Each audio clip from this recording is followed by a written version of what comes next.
at Apartment Therapy. My name is Bridget and welcome to my 520 square foot apartment in San Francisco, California. I would say about 95% of the furniture and decorations in my apartment I found on Facebook Marketplace or Craigslist or at flea markets. I found this man, this 6 foot by 4 foot man, also on an antique website. It's just been a super interesting, I think, conversation starter. No one knows who he is, so if you're able to figure out, email me or something. Once I found him, I didn't quite conceptualize what 6 feet by 4 feet would look like in my apartment, so it was a little bit overwhelming at first when I was trying to decorate, but I think pretty quickly I realized this man is so imposing that I have to structure a lot of the apartment around this vibe.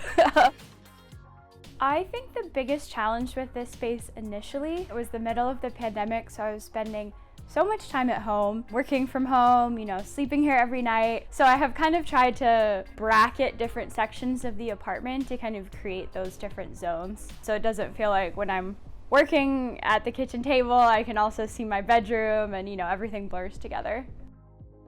So I think one thing that's worked out super well in my space is kind of trying to create this conversational area with the 2 sofas. So I think a lot of people, especially those who live in really small studio apartments like me, there's this hesitancy around getting big pieces of furniture, right? I think that they also create kind of a natural, intuitive area for people to hang out and talk. Whereas sometimes you have one sofa and it's a little bit like, okay, who gets to sit on the sofa and who's gonna sit on the weird chair adjacent to the sofa. Both of the sofas are velvet, which I think was also somewhat of a bold move at the time. This sofa I'm sitting on now is about 7 feet long, so it's great for naps, great for having people sleep over. And I got this from an online flea market based here in San Francisco. And then this orange sofa with gold stripes, and I got that from a very nice woman on Craigslist.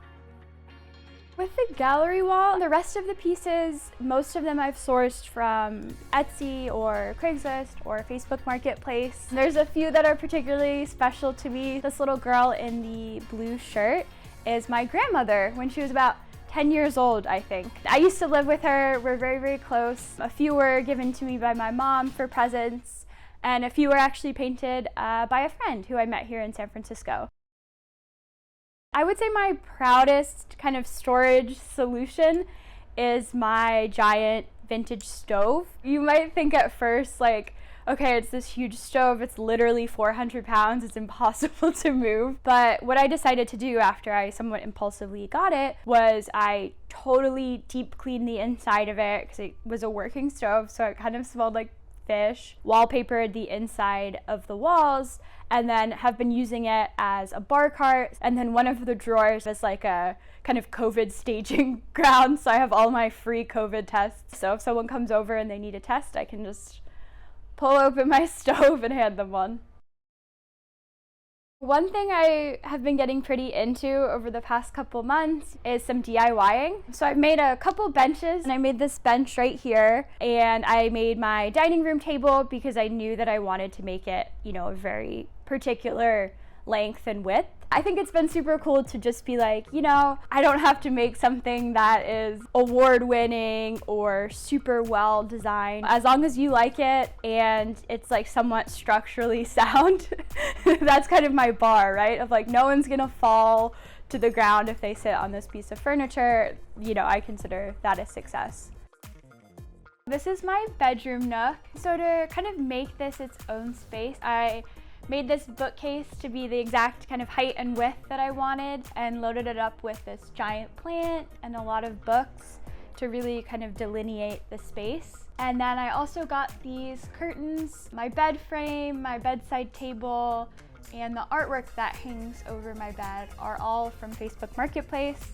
And the very colorful quilt and pillowcases that you can see are made by my grandmother, who is a wonderful quilter. My kitchen area is pretty cozy. I really tried to maximize the space here by doing a lot of hanging things. So I have this kind of acrylic shelf that's been super helpful for storing. I wanted it to feel kind of vibrant and exciting, so I decided to paint it yellow. I'm really happy with how it turned out. It feels like a really cheerful part of my apartment and makes me happy to cook in it. My bathroom space is pretty cozy. I painted it this kind of dark navy, almost black color. I wanted it to kind of be a transition from the very kind of busy, colorful space in my main apartment. So I've done a lot of kind of bright whites and darker colors to really just make it feel like a crisp, clean space. It was really important to me to try to make sustainable choices when I was decorating my apartment. I also think there's something really fun about getting pieces of furniture that have had a life story before they come into your apartment. Just as you can buy things on Facebook Market, you can just as easily sell them if they're not working out for your space. Just reselling it and kind of sending the piece of furniture on to its next journey. Home is a space where I feel kind of comfortable and feel like I can be my most true, authentic self, and also a space that I'm excited to share with others. In thinking through my design and decorating process, that was always really top of mind to me, right? Is thinking about the people that I'm super excited to share it with.